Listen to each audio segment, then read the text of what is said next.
At the end of the last lore video I made, I teased the topic of this one, the creation of the Hakurei barrier and the moon. And yes, those two topics will be integral to today's video. However, as to not spoil everything we will be talking about in this theory, I left out the central topic that was to be the main hook. The creation of the Hakurei barrier, you see, is one of the most central and important events in Touhou mythos. One that we do not have a clear picture of, but know some major details about. So before we delve into the tender meat that we will be covering, let me first fill you in on the basics of what we know about the creation of the Hakurei barrier. The first thing is that it was erected on the year 1885. No specific date is given, but specific date is not important. The barrier was erected by the sages of Gensokyo, of whom we know three for certain: Yukari, Okina, and Kasen. It is important to note though that in-universe sources within the human village claim that human priests were the creators of the barrier and Yukai only reinforced it later. But according to Zun, in-universe sources, especially those spread within the human village, are hardly reliable and only exist to maintain peace and status quo. Out of all the sages of Gensokyo, it is Yukari who claims the biggest responsibility for the barrier's creation due to obvious reasons given her ability. However, Yuyuko has openly questioned whether even Yukari is able to create such a barrier on her own. The creation of the barrier was also a moment which heralded a great change within Gensokyo. For instance, Oni leaving the Yukai mountain and moving underground, and other Yukai, mostly Tengu, moving in to take their place. It's also worth noting that the creation of the Hakurei barrier wasn't universally accepted by the Yukai at first, and led to much unrest and infighting. It is understandable given that the barrier basically confines all who live within to a degree that some could see it as a prison. During modern days, however, the barrier is universally accepted though. The second to last point I want to make is that before the Hakurei barrier there existed another barrier, one that was a lot softer in nature. 500 years ago, Yukari started the Yukai expansion plan. Basically, the area we today know as Gensokyo was established as a fantastical place unbound by the rules of outside world. Beings could freely travel in and out, but Yukai would not be affected by the belief or the lack thereof to such a high degree. And now the final point I want to make about the creation of the Hakurei barrier and what will lead us into the main subject of this video is that the dragon god was present at the creation of the Hakurei barrier. The dragon god is said to be the supreme god of Gensokyo and is worshipped by both humans and Yukai. The true extent of its power is unknown. Actually, there is very little we do know about this being. One is that it was last seen during the creation of the Hakurei barrier when, quote, the Yukai sages staked their existence on pledging eternal peace to the dragon. Now, what this peace refers to exactly is unknown. This also indirectly means that the dragon god was seen more than in one occasion before the creation of the barrier, since it is referred to as the last time it was seen instead of the only time. One other thing we know about this dragon is its name. In English, this creature is often referred to as just the dragon or the dragon god, but in Japanese it is called Ryu or Ryujin. The reason it is not called as such in English is because those names can be directly translated into dragon or dragon god. However, that name is exceedingly interesting when you realize that in Japanese mythology, Ryujin is the father of the goddesses Toyotamehime and Tamayorihime, the two on whom Watatsuki no Toyohime and Yorihime are based on. And their father, this person named Ryujin, is also the master of the fabled Dragon Palace. And what is the Dragon Palace, you are asking? Well, it's none other than the lunar fucking capital. But now, the quickest among you may be asking, hold on, isn't the lord of the lunar capital named Tsukuyomi? And to that I say, yes, he definitely is. and nowhere is it directly stated that Lord Tsukuyomi would have ever been known with the alias of Ryujin. However, what is explicitly stated is that the Dragon Palace from Japanese mythology is the same thing as Lunar Capital is in Touhou. In that there are no questions. So, here we have a dilemma.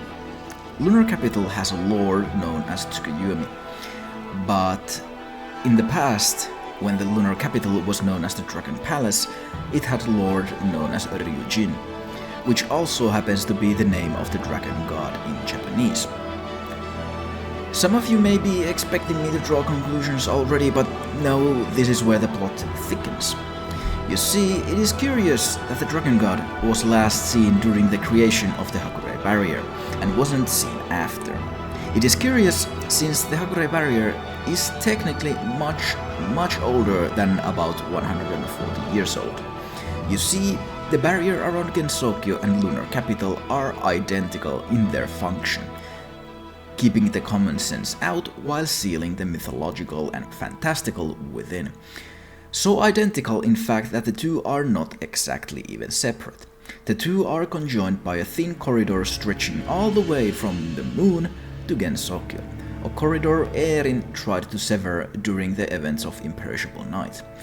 And the barrier around the Lunar Capital is over thousands of years old, created around the time of the Dragon Palace being moved to the moon. And since it was Erin who helped Lord Tsukuyomi in establishing the Lunar Capital, it isn't out of the realm of possibility that she knows the means of severing that link between Gensokyo and the capital. So, knowing this, it starts to paint a different picture. Instead of the Yukai sages raising the barrier on their own, the barrier was stretched out from the moon to encompass Gensokyo. It may even be that the sages are only maintaining the barrier and know a lot less about its functions overall. But why? Why did the Lunarians allow the barrier to be laid around Gensokyo as well? Lunarians, after all, are known for their hostility towards those who dwell on the earth. Well, you remember what the sages did during the creation of the Hakure barrier, don't you? They staked their existence on pledging eternal peace to the dragon, to Ryujin, basically giving themselves over to him under his protection. After all, nearly every living being in Gensokyo worships the dragon god, and since in the world of Touhou faith directly correlates to power, this whole thing is starting to seem more and more like a transaction. Especially when you remember that the dragon god has not been seen in Gensokyo since the erection of the barrier. And now allow me to briefly sidestep to a different topic, to the origins of the Yukai, because this will be greatly important. Yukari has stated that the Yukai were created by, quote, the dim light of the moon, while Kaguya says that the Yukai were created by the Lunarians to, quote, regulate Earth's filth. Now, the picture is really starting to form. If you're a Lunarian, the Yukai may be quite the hassle indeed. They are your creation to somehow keep the impure humans of the Earth in check. How this was achieved, we do not know. But those Yukai are definitely not loyal to you either, as seen during the events of the First Genso Lunar War. So, what do you do when a proposal is presented to extend the reach of your barrier around this impure piece of land on Earth, and in exchange, all those troublesome Yukai pledge their faith and fealty to you? You accept it, of course. In Gensokyo, Lunar Capital has the perfect cage, not only to contain the Yukai, but also keep them safe just in case against the growing technological advancements of the outside world, while also being able to keep an eye on them all at once. It honestly seems like a deal with no downsides. Your lord is already a revered figure as the dragon god Ryujin within Gensokyo, so to further promote his worship you are basically supercharging him with faith, removing the need for him to appear in Gensokyo in person. Hence, Ryujin hasn't been seen since 1885. This is honestly a deal the Lunarians would have been fools not to accept. As seen in LOLK, the link between Gensokyo and Lunar Capital also serves as a convenient backup plan in case Lunar Capital ever came under serious threat. But it also came to show that the residents of Gensokyo were not completely helpless to resist either, even though their faith could theoretically be weaponized against them should the situation so require. No, it appears it was in Gensokyo's best interest to appear calm and docile in front of the Lunar Capital and to aid and fight for its continued existence. Truly, this deal seems heavily in favor of the Lunar Capital, but like the heavily biased records spread amongst the humans of Gensokyo, we too may yet be missing the full picture. Because Lord Tsukuyomi may be the dragon god Ryujin, but Gensokyo is also no stranger to people who may be hiding their true identities. And maybe, just maybe, this could be alluding toward those sides mentioned such a long ago by Yukari.